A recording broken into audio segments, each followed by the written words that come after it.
Hello, everyone. Today is Tuesday, March 1st, 2022.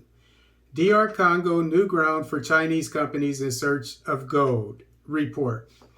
This article is taken from the Indian newspaper ANI. The Central African country, the Democratic Republic of the Congo, DRC, has become the new hunting ground of Chinese companies in search of gold, as it is not just mining nor rampant looting, but a stinking Sino-Congolese scandal, said a media report. In the mining zones, people have hit the streets, prompting the Chinese Foreign Ministry to get into damage control mode, said a think tank policy research group, POREG. And for my research, this is a group think tank of academics at the University of North Carolina, a prestigious university on the east coast of the United States. According to the think tank, the Chinese companies also are making a killing by collaborating with the gold smuggling networks, which use the Ruzizi River towards Burundi, Kivu Lake towards Rwanda, and Tanganyika Lake towards Tanzania for smuggling. Okay, excuse me. Now, if these sites are, these mines and the mining is legal, and I highly doubt that they are, but just for the sake of argument, if they are legal, then the DRC, like other countries, and I don't know if DRC is involved in this, but I heard about two different countries. Tanzania was one, and another one was, I can't remember. I think it's Ghana.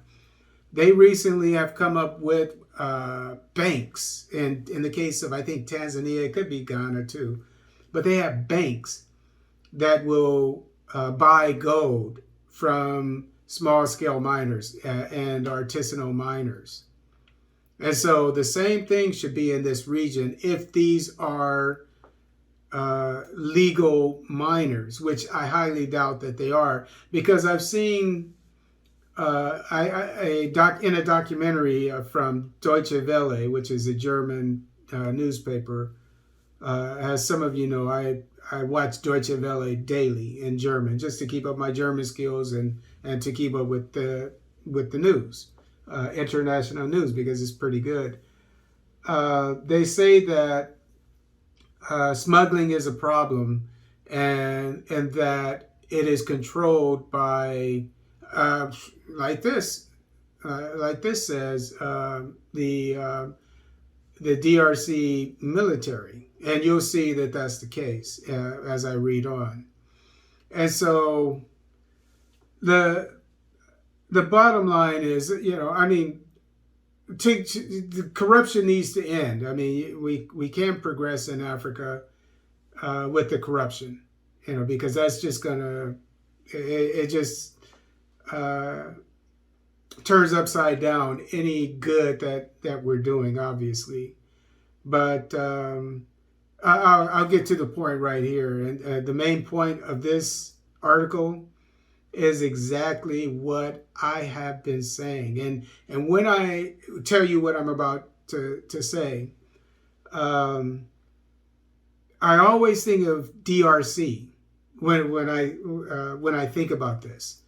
And this is the need for all sub-Saharan nations that have mines, and that's probably all of them, to have, every single one of them should have security to make sure, and I've been saying this for years, to make sure that anything that is taken out of them is accounted for, and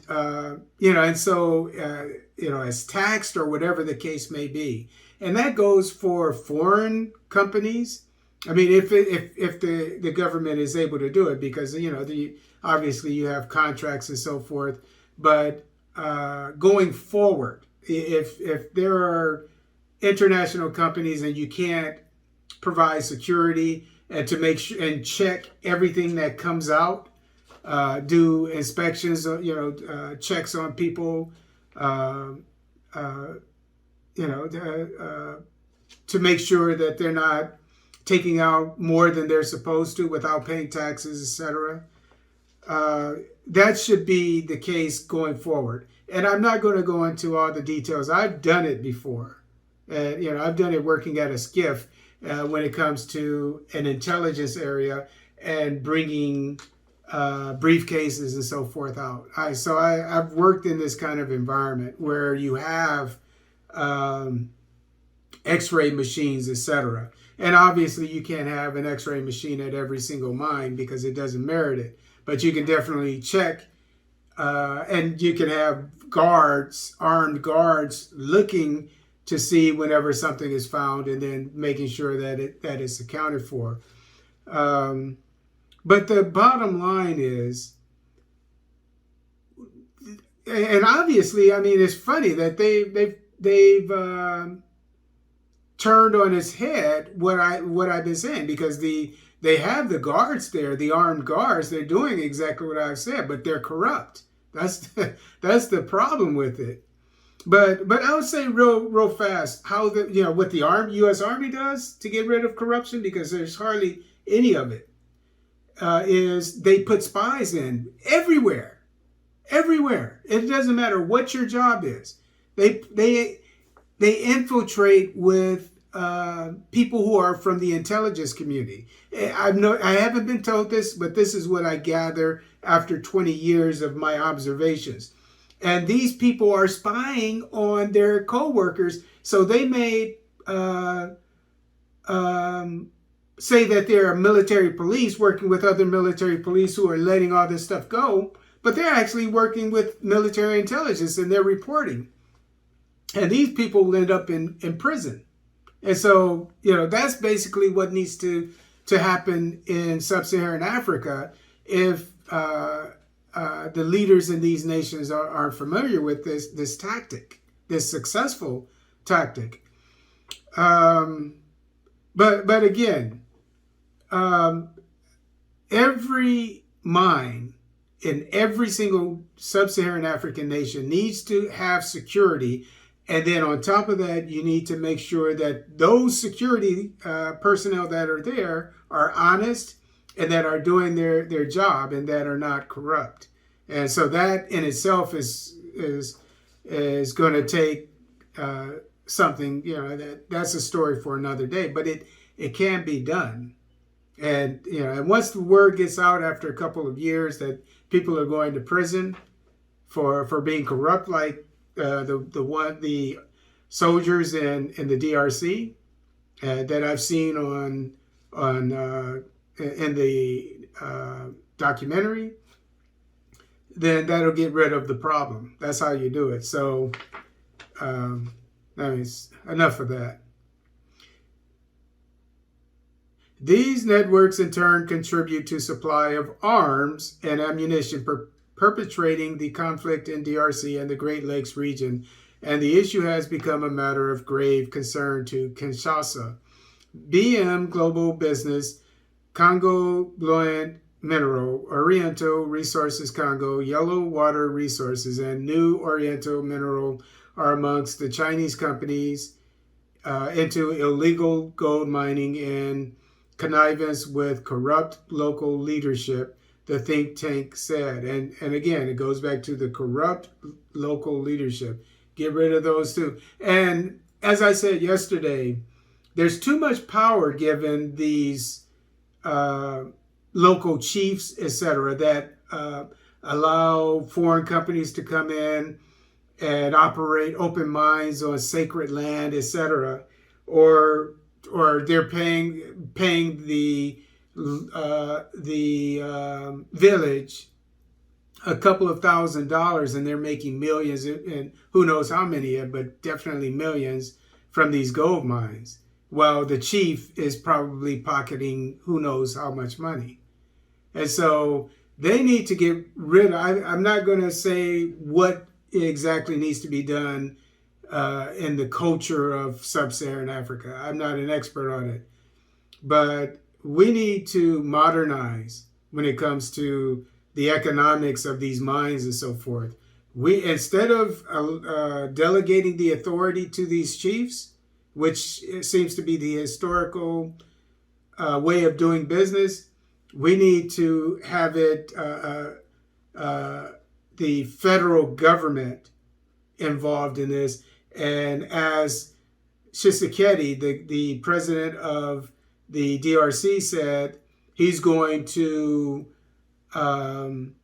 if I understood him correctly, do what I've been saying for years. He's going to record, to have a record of every single mine in the DRC, and which is good.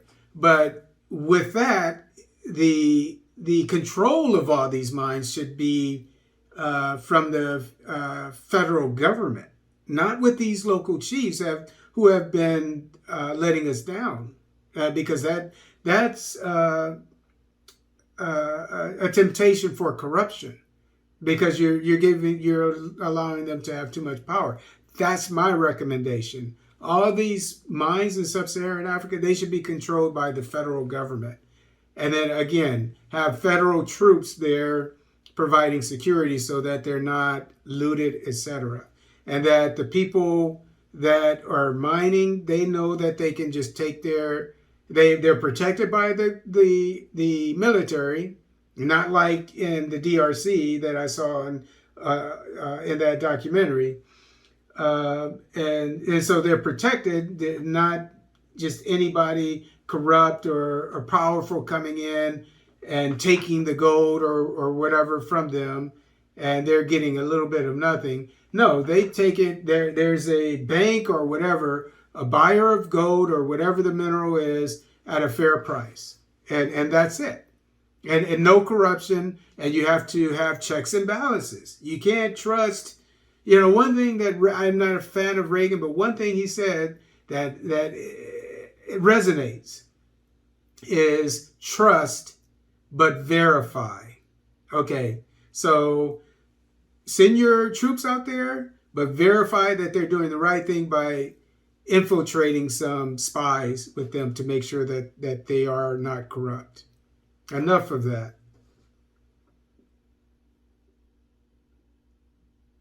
Their operations are reportedly protected by the Congolese Armed Forces, FARDC, Institut Français, or French, the Relations Internationales, IFRI, said in a report detailing illegal use of minerals and forests by Chinese companies in Sud Kivu. I don't know about you, but I am sick and tired of the Chinese coming and looting our beloved continent. We need strong, not corrupt leaders to solve this problem. This corruption is killing us, and this lack of organization is also killing us.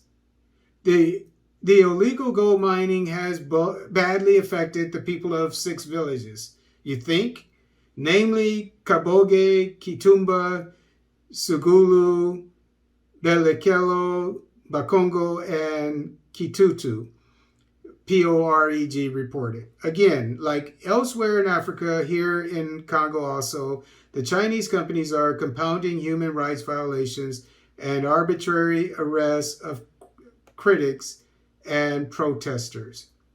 Result: threats, torture, confinement, extortion, illegal occupation of fields and fishing ponds, the think tank said.